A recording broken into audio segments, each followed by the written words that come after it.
What's up guys, my name is Ace, and welcome back to another gun guide. This is the series where I go into great detail with all of the stats as well as some excellent attachment combinations for every gun in Modern Warfare 3. And in today's episode, we're going to be moving on to the second sniper rifle. This is the KATT AMR.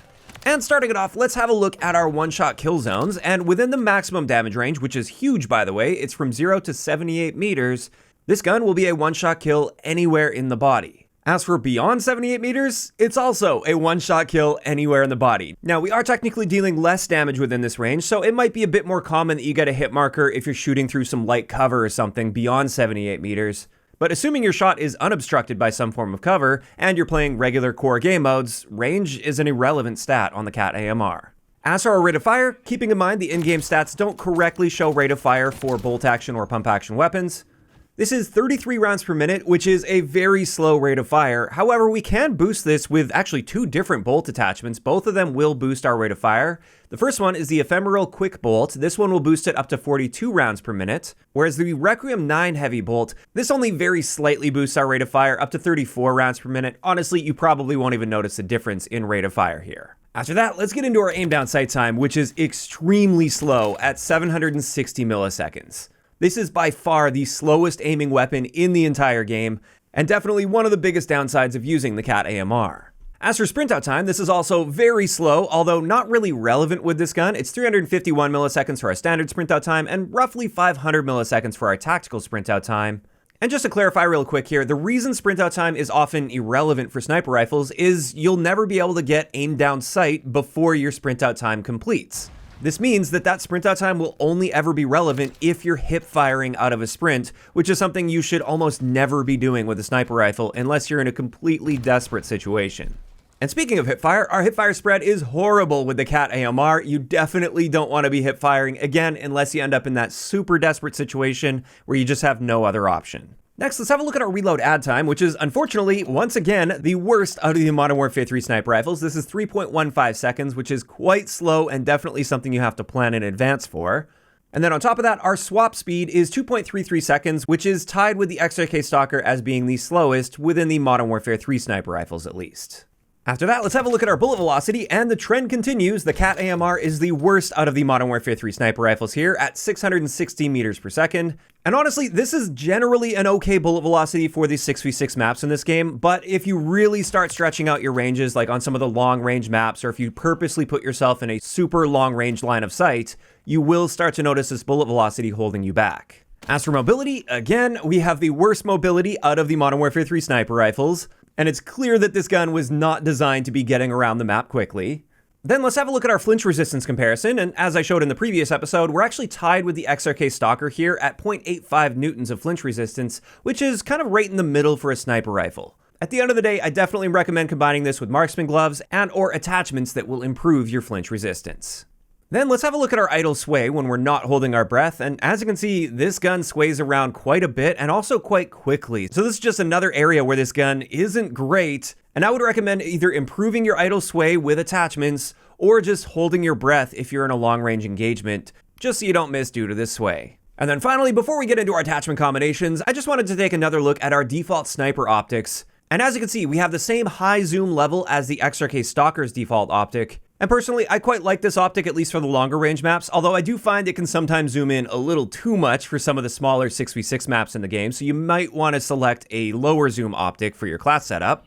And with that, we can now move into some excellent attachment combinations that I've got for you guys with the KATT AMR, and the first one I'm going to share is what I consider to be a balanced build with this gun. And with this, we're using the Perdition 24-inch short barrel, the Schlager PECBOX 4 laser, which by the way is not a visible laser, so you don't really have to worry about pre-aiming corners or anything. People won't be able to see that laser beam at least. We also have the Tactical Stock Pad, the Ephemeral Quick Bolt, which is the one that gives us the best rate of fire boost, and then finally the 50 cal high velocity ammo. And you might be wondering why that ammo over some of the other ones that boost bullet velocity. This one gives us the best possible boost to our bullet velocity, while only harming range, which, if you remember, range is irrelevant with this gun. So therefore, it's just all upsides with that ammo. And when we look at the key stats of this build, we're improving our rate of fire very noticeably. Our aim down sight speeds also improved very noticeably, although it's still quite slow at 665 milliseconds. Our sprint out time is also slightly improved, but like I said, not really relevant anyway. Our flinch resistance remains the same. And then finally, our bullet velocity is improved very noticeably up to around 750 meters per second. And there you go. That's a nice balanced build where I'm basically just improving stats across the board. I didn't really harm anything meaningful with this setup. Next, let's move into my quick scoping build, although with this gun, it's never truly going to be quick. I still wanted to share something that's designed more so if you really insist on using this gun on like a close quarters map. And with this one, we're once again using that Perdition 24-inch short barrel. This time we're using the Corio LAZ-44 laser, and this one does have a visible laser beam only when you're aiming down sight though. So this will affect your ability to pre-aim corners effectively, but it does give us the best boost to our aim down sight speed, which is what we're really aiming for here. We also have the Corio Eagle's Eye 2.5x optic. This one gives a great boost to aim down sight speed, and it's much lower zoom, so it's better for those closer quarters engagements. We once again have that tactical stock pad, and then finally the ephemeral quick bolt again. And with this one, again, we get that same rate of fire boost up to 42 rounds per minute.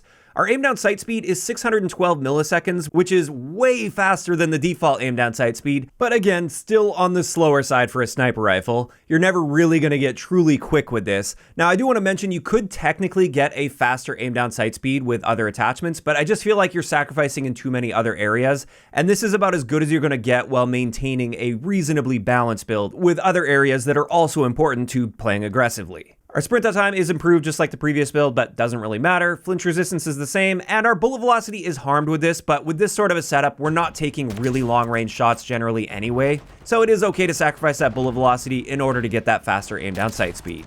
And with that, I've got one last build I wanted to share for you guys, and this is my extreme long range build. And with this one, we're using the Sonic Suppressor SL, partially so we don't show up on the radar when firing, but more importantly, this one helps nicely with bullet velocity without harming our aim down sight speed at all. We also have the Tempest Aura Heavy Barrel, and the primary reason we're using this one is it massively improves our aiming idle sway, which we'll look at in a little bit. That's one of the big things I was leaning into with this. We also have the Precision Stock Pad, the Singer LR Rear Grip, and then once again that 50 cal high velocity ammunition. And with this build, it's really designed more so for like ground war and invasion. I probably wouldn't pull this out on 6v6 outside of maybe a small handful of maps like Wasteland or Derail, for instance. Because with this, we maintain our very slow default rate of fire at 33 rounds per minute. Our aim down sight speed is ridiculously slow at 840 milliseconds, so this is really designed for posting up at longer ranges. Our sprint out time is also slower, but doesn't really matter. Our flinch resistance is very noticeably improved at 0.43 newtons. Our bullet velocity is pretty close to as good as you're going to get with this gun at 894 meters per second, which is going to be excellent for those really long range fights. And like I said, most importantly, one of the things I really wanted to lean into with this build is aiming idle sway, because as you can see here, when you aim down sight, you'll almost never have to hold your breath with this build. It stays very steady on its own. And this means while it will take you a long time to get aim down sight, once you do, the ability to get onto your target quickly and precisely is going to be better than many of the other builds where you're swaying all over the place and have to take the time to hold your breath before taking that long range shot. So when it comes to those long-range engagements and just really consistent one-shot kills at any range, this setup is excellent for that. The only thing is it's not versatile at all, and for most of the 6v6 maps, I would never touch this build. And with that, that's finally going to wrap it up for today's gun guide on the KATT AMR. As for my thoughts on this gun, I just don't really like it for 6v6. I don't think it's well suited to the general pacing and the lines of sight that you'll generally find on most of the 6v6 maps. Sure, some of the longer range ones, this gun is excellent for that, but I really think it's more so designed for ground war. And the big thing I don't like is it kind of goes all in on ensuring it's a one-shot kill anywhere in the body. And in order to gain that power, it sacrifices so much in like every single other area that counts. And I'd much rather just have a gun that's pretty consistent with one-shot kills, where you'll rarely get a hit marker, but it's possible. But then that gun is also better in every way compared to this one. So that's just my opinion on this. I think it's excellent for something like ground war, not so great for 6v6. But of course, I do want to hear what you guys think about this in those comments down below. And also, if you guys have missed any of the previous episodes of Gun Guides, I will leave a link to the playlist in the description of the video. If you enjoyed this one, a like rating is always appreciated. And don't forget to subscribe for more if you haven't already. I'll talk to you guys next time.